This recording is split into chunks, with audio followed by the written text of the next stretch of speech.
Okay, we have an hour and a half. Dude, this light is crazy right now. It's getting dark, man.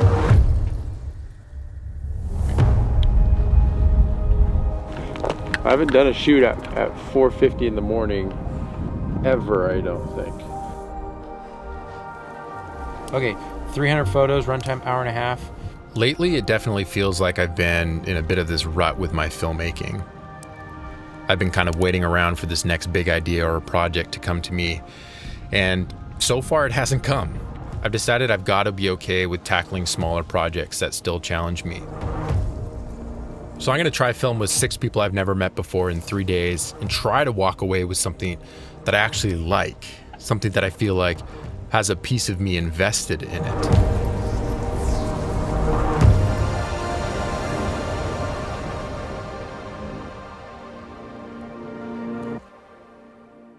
Hey friend, Levi here, and this is very exciting. We're packing all of this gear. It's a frantic disaster right now because out of the blue, we got our hands last minute on an A7S Mark III. We get it for a couple days. I'm actually filming with it right now. This shot is the A7S Mark III. Normally when I go out and shoot adventure stuff, I like to really know my camera inside and out, so it's just an effortless experience. But I barely even got my SD cards in it before we're rolling now, so hopefully I don't just mess this up and get bad looking footage, because the way that this camera works, we should be able to get some good results in the adventure filmmaking world. Our first shooting is over in Squamish, which is why we have all of the climbing gear prepped, trying to get this stuff ready, making sure that I'm not missing any pieces. I bought this from Walmart yesterday because we're gonna try to get some underwater shots, dipping in the water. I saw a picture of someone else doing that once. I've been frantically messaging all the people that I know that do things that are outdoor related, that make things, and trying to see which stuff we can line up. My friend Nick here, fellow adventure filmmaker, specializes in hunting films. He's gonna be helping me film the BTS with which camera, Nick? Sony A7 III. The A7 III. It's missing an S. So I have the A7S Mark III and you have the Sony A7 III. If it gets too complicated, I'll try to put little titles when we switch cameras, but for the most part, you can just assume BTS is A7 III, A7S III is gonna be in my hands as I try to film other subjects kind of doing their thing. We got some loaner glass, and obviously the A7S Mark III is on loan as well. Sony's not paying me to make this video. Sony has never paid me for anything. I have gone to some Sony events. I'll have a section at the end of this video, maybe just kind of describing the ethics of how I approach shooting with cameras that are on loan. So if you're interested in some of that dynamic. I am disappointed I haven't tackled an adventure film project that I really care about in the past couple years. Friends of the channel know this, I know this, and while I still haven't found what that next big project to tackle is, I do want to do something challenging.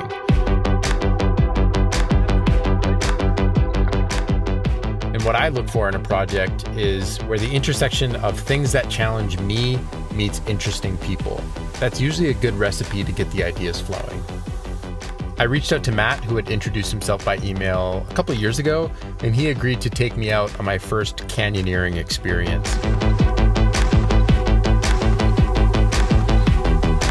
Today we're out here and it's like really bright sunlight, but we're gonna be shooting in dark areas. So I'm not as confident in my exposing of S-Log3 imagery, and I'm hoping I'm not messing this up. That's the hope right now, because if we can get pleasant images out of such contrast in the dynamic range, that is gonna be great.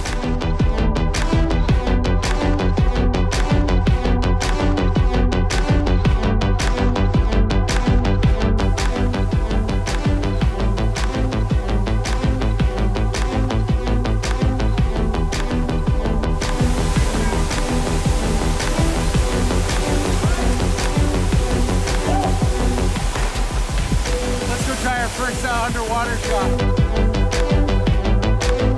Besides being really nervous about putting this expensive loaner camera into an open aquarium in the water, it's also proving to be more challenging than I was expecting, with the glass fogging up pretty immediately and also the sun glares on the glass being a challenge to work around. We are figuring out a rhythm here where if I wipe down the glass, I'm getting about 15 seconds of usable filming windows, and when it's working, it's really working.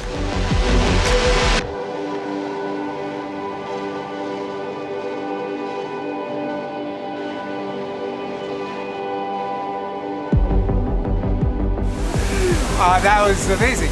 I've never gotten images like that before. We're shooting at 16,000 ISO, f9, 4K 120 frames per second. We're struggling with the fog a little bit. I'm really hoping that those images, there's moments in there that are in focus and work.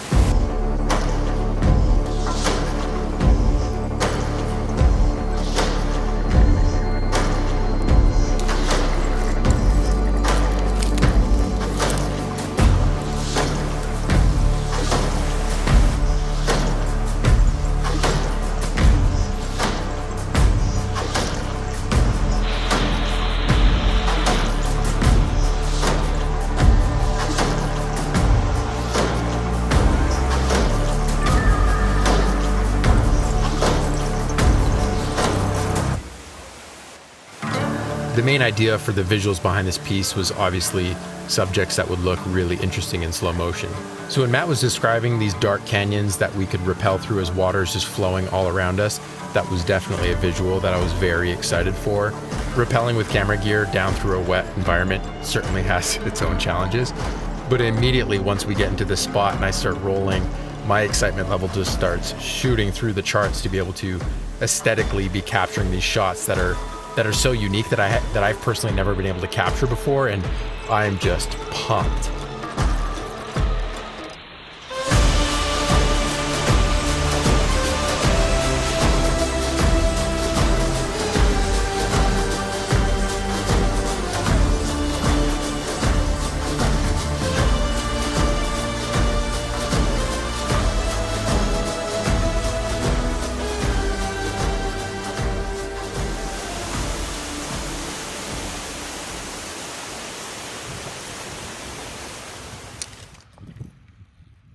Big question I have is how good is the image stabilization when working with a zoom lens like this? I've gotten so used to being able to just do these nice wrapping shots that look like you have a slider with the GH5 and even the handheld stuff you can shoot. So especially because sometimes getting out the tripod and all that stuff when you're doing adventure filmmaking means you miss the shot. So I'm genuinely curious what that looks like.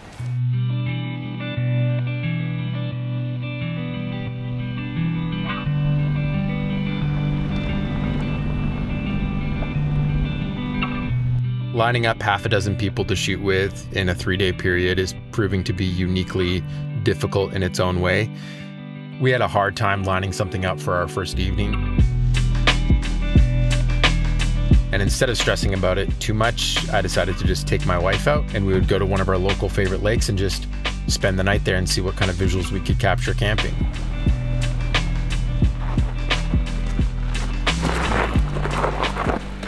Dude, this light is crazy right now.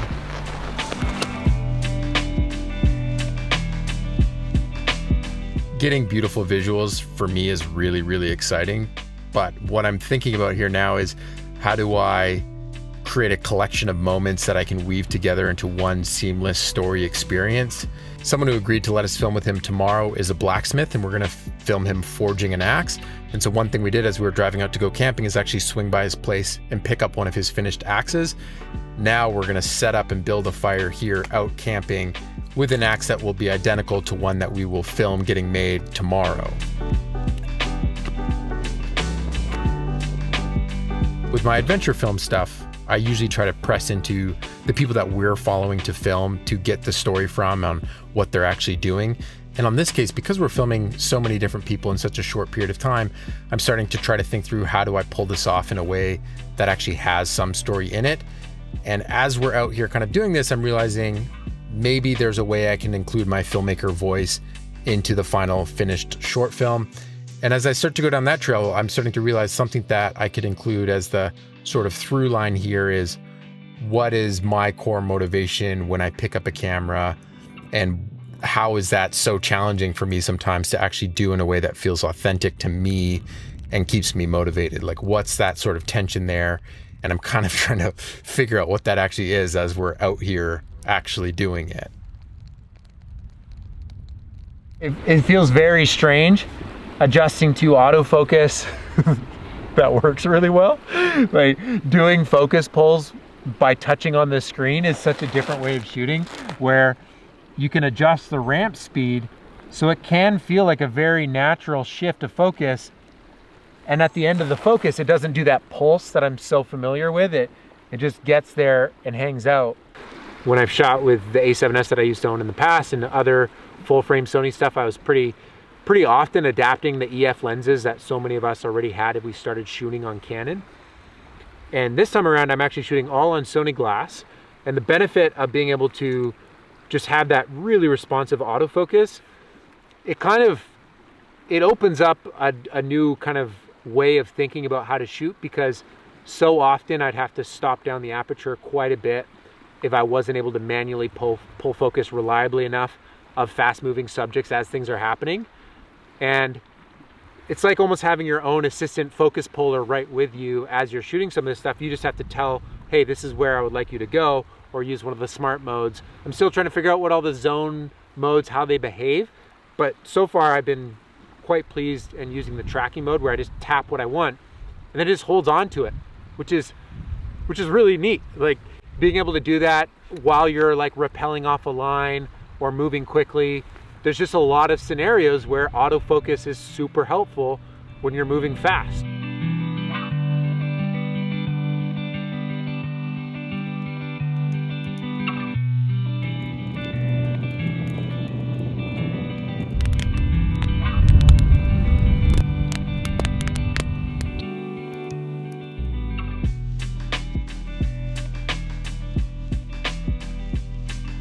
I love the color contrast of the flames. It's definitely out of my comfort zone exposing for S-Log3, but I think we get a little bit of grace here. Tonight, depending on how these clouds develop, we wanted to get some star astro stuff. Maybe even rolling live video, seeing stars in the Milky Way, but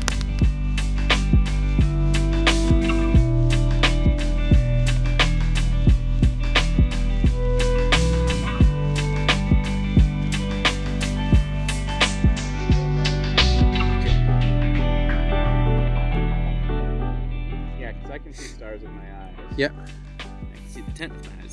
That seems right. Okay, there. this is about what our eyes see. And if we just roll open that iris, 64,000 ISO.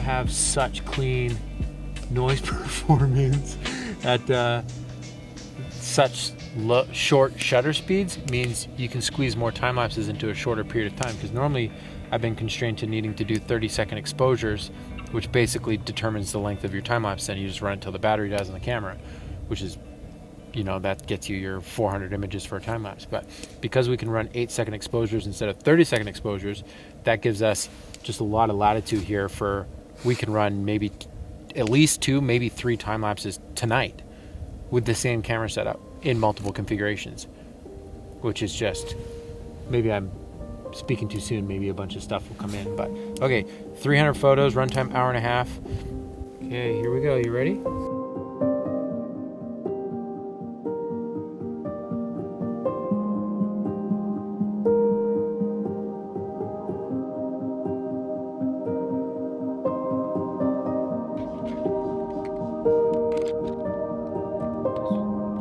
It's dark in there, and the windows, it's bright, so we're gonna run inside quick and try to do some camera testing to see what kind of range of exposure we're working with, and then hopefully we'll just pick off shot after shot, get 4 or 5 really awesome ones, and then maybe just a bunch of other stuff.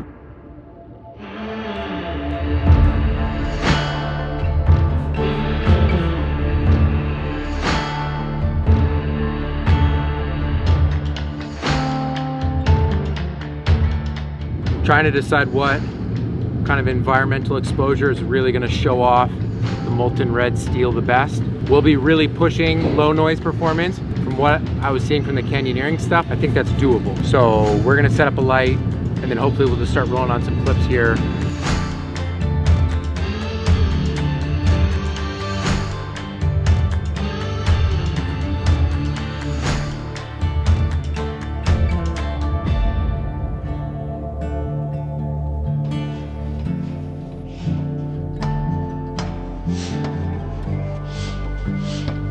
This is going really well. The texture in the frame is so interesting. I love the visual of it. We're actually trying to get rid of light right now, so that way the glow of the metal and the fire really are what is the energy in the frame. So we're trying to cover up the windows here because we're actually almost having too much light for the balance in the frame. The short story is here, the visuals are amazing.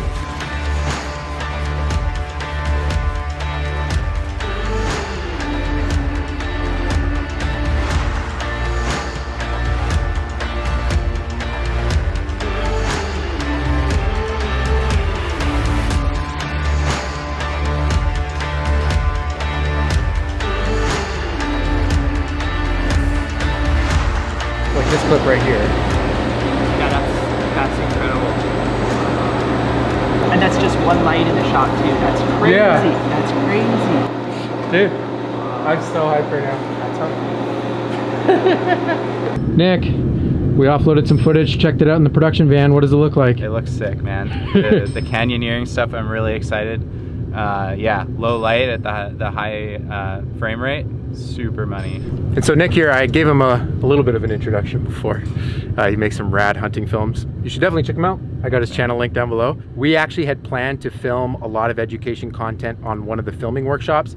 Nick was gonna be coming with me.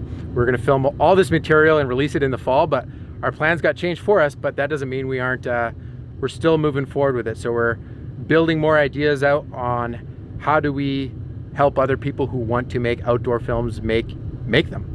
How do they tell good stories? Yeah. How do they show up as a one-man team, follow some people doing incredible things and make good stories out of it? So that's the Adventure Film Academy. Let's just say this behind the scenes is brought to you by the Adventure Film Academy. We're sponsoring our own video by just letting you know, if you're an aspiring filmmaker that likes doing adventure stuff, we're trying to make resources for you. Tim, Hey, you were so generous with your time today. very welcome. Thank you for coming here. It's great to have somebody who loves filming to be in this shop. It's so fun. Definitely go check out his YouTube channel. My favorite video that you've released is the chainmail one. Ah, yes. Just the amount of effort, the sheer amount of effort, weeks of time just to make the most ridiculous sized chainmail I've ever seen in my life, and then use a Canon to shoot objects at it. So I'll link those down below. He's got a sweet YouTube channel, but just very appreciative of letting us come in here today. Thank you, Levi, for coming here.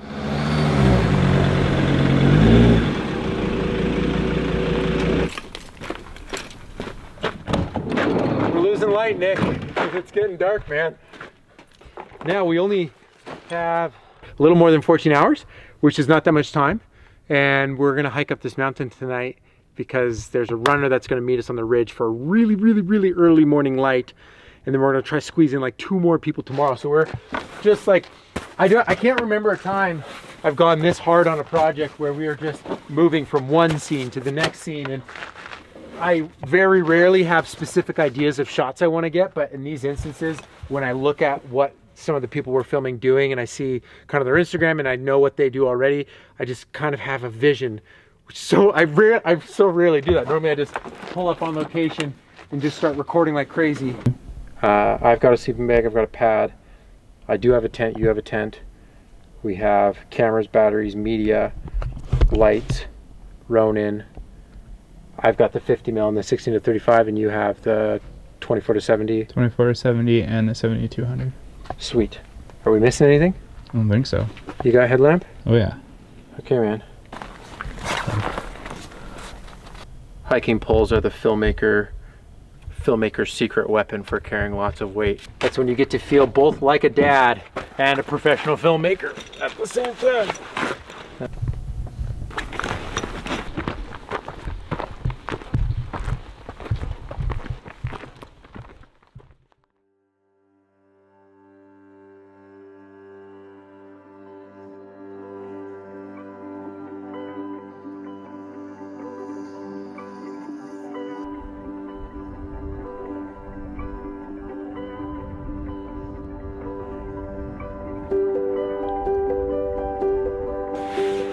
4:50 in the morning. We are up here on Elk in the Fraser Valley, and we are hopefully gonna get some sweet running shots here with the nice alpine glow as the morning starts up here, because the peaks over in that direction have that really nice ragged look, and the headlamp sort of running and weaving through single track as the transition to gold light spilling through the valley here is the hope of what I'm going for. And I think we're gonna get it. The forecast said clouds all week, and we've got these really fortunate windows where it hasn't been that cloudy. I haven't done a shoot at 4:50 in the morning ever, I don't think. I don't think I've ever gotten usable stuff video-wise that early.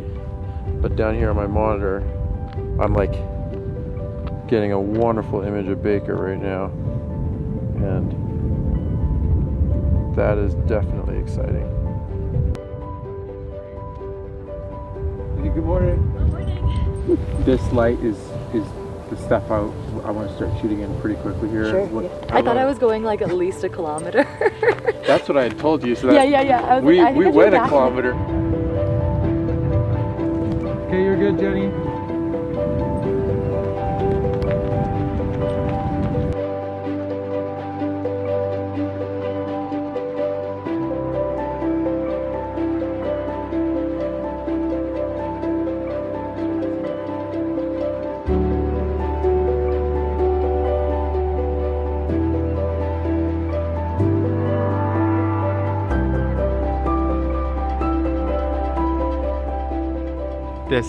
This is awesome. I honestly don't normally just do last minute hikes up to mountaintops just to see stars with my own eyes. And that's when people ask, does taking pictures on trips take away from the trips? Well, in some sense, yes. When you're trying to take videos and do stuff, whatever, on your own adventures, it does take away from just being fully present. But then on the other layer, when you're very excited about the visuals, it pushes you to do some adventures that you wouldn't have done otherwise. And it pushes you to sometimes find a lot of joy in the stuff that's happening all around you that maybe you wouldn't get as excited about. And it's not just excitement for the Instagram grid or the YouTube B-roll sequence. It's legitimate excitement to see light pouring onto mountains, and that is pretty cool to me. I don't know, I wouldn't normally have just hiked up here for stars in darkness just because I wanted to. But those kinds of experiences are the ones that I value most. So this is our last section of hours here with the camera. We got to drop it off very soon. What I'm appreciating most out of this is that it lets me fully embrace a more bit depth based image, which is really great, because if it's in 10-bit and we're getting that 422 color space and you're getting just enough information into the compressed codec on the camera to really utilize all those bits, because it doesn't matter how many bits you're recording hypothetically, if it's going into a format that's so squished, so compressed that you're not getting the life out of it, then that isn't very helpful. And that's often why I don't shoot log and 8-bit formats in low bit rates, because you can't really push that image. The A7S, you can shoot 4K 120 frames per second in the same codec you'd shoot your normal speed stuff.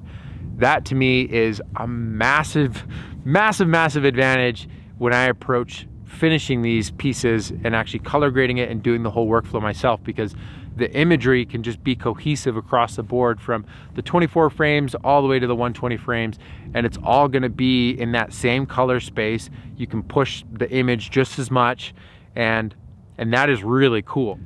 At $3,400 for a full frame body that can just take Sony mirrorless glass, get that autofocus and low light and high frame rate, and be able to film yourself like a YouTube goofball like this, that's a pretty cool package. And dare I say, it's the package that some of us have been asking for a while. And that's pretty cool to have something that is attempting to deliver on all those fronts. And from what we are seeing so far using it, it is doing a really good job at that.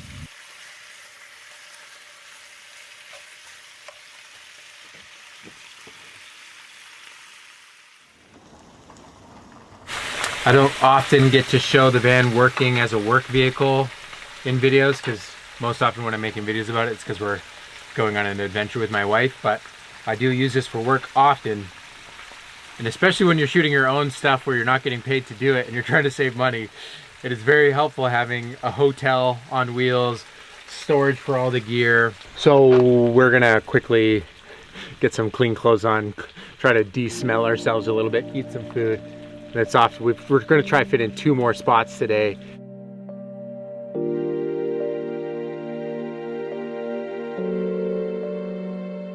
I was asking on social media if anybody knew any painters, and we got a lead. Apparently there's someone painting a mural, a local artist, down 2 blocks over, and I frantically messaged. Hopefully they're painting when we get there.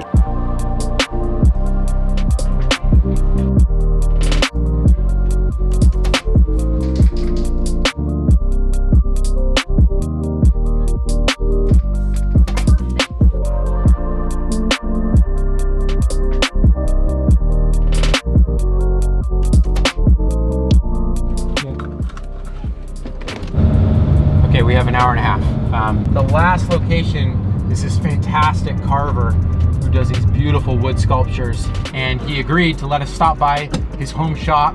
Then we just beeline it to Purelator. We've got the box, we've got the shipping label. This feels both energizing to do something this intense, and it also feels completely, I don't have much left. Okay, so I have a question for you. Yeah. I know you're not working on a specific piece, but is there any sort of work you can do with wood that I can get some shots of? Or does that mess up your clean space right now? No. But it's just showing you in your space using... You guys are busy all the time, right? Nice shoot. But this is Siberian elm, and a bunch of different species I'm using right now.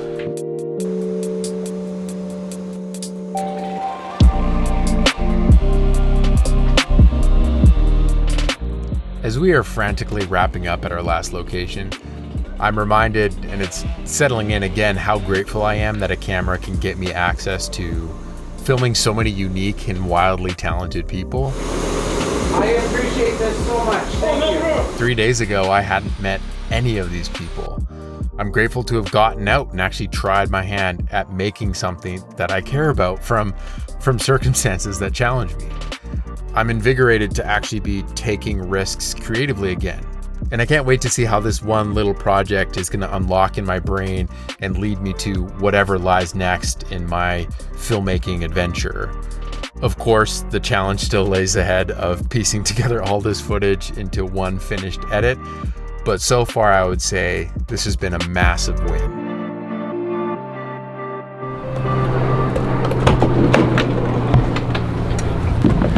Set an alarm on my watch for when we needed to leave by, and I just ignored it.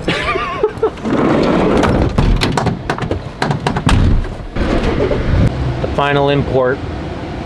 We got to give the memory cards back. I might be canceling my Canon R5 and R6 pre-orders that I placed. On a scale of 1 to exhausted, how are we doing? The tank's like on empty, probably, but it feels good, feels satisfying, I think, so. That's gonna be it for this one. Thank you for watching, and remember, life's better when you make stuff. Thank you.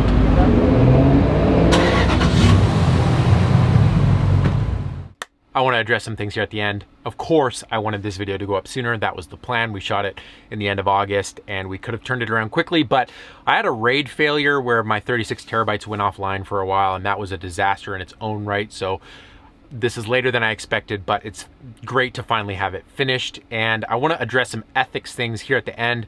Also, the short film that we did shoot in this hopefully drops in the next couple of days. I've been giving little updates, behind the scenes stuff like this to the channel members. So if you kind of want that behind the scenes look into the life as I'm doing this, I do quick little updates and post them as these member only videos. So if you like that kind of stuff, you can join with the membership button to get that. But let's talk about some ethics. Did I end up pre-ordering the camera? Yes, this is it right here in the box. I have not opened it yet. A core question that I would have if I watch this video as a viewer is, why did Levi spend so much of his own time and his money investing to pay someone to come film him, film something else, and why did he go all out on this video when it centers around a new product, and what's at stake here for him, and why is he doing this, and what is his relationship with Sony. The core of this is purely because I wanted to. The message in this video that I tried to include in it of feeling like I was in a rut filmmaking wise is absolutely true. And when I feel a sense of motivation coming on, I like to throw all of my effort into things that I get excited about. And this was more about just an excuse to go shooting than what I was actually shooting with, if that kind of makes sense. And once I kind of get into that headspace, I'm very excited to just make it as good as I can make it in that kind of constraint time frame. And I've been putting my own money behind my projects for years now. That's the reason why I bother to run a production company in the first place, is so I can put my own profit back into things I care about. And this just so happens to be one of these videos. I'm not going to make my money back, and this was not a profitable endeavor by any stretch. This is an investment into my creativity and making the kind of things that I want to see on my channel. Am I trying to get into Sony's good books with this video and get free stuff in the future? Truthfully, I would have done this with any pre-release camera that excited me. It just so happened to be this one at this time. And this camera does excite me, which is why I pre-ordered one right here. I had pre-ordered some other early cameras. I didn't get those ones on loan. And some of the issues that I was hearing about them caused me to cancel those pre-orders. I value being able to own my opinion, and I will let you know if I ever become a sponsored ambassador of a specific camera brand.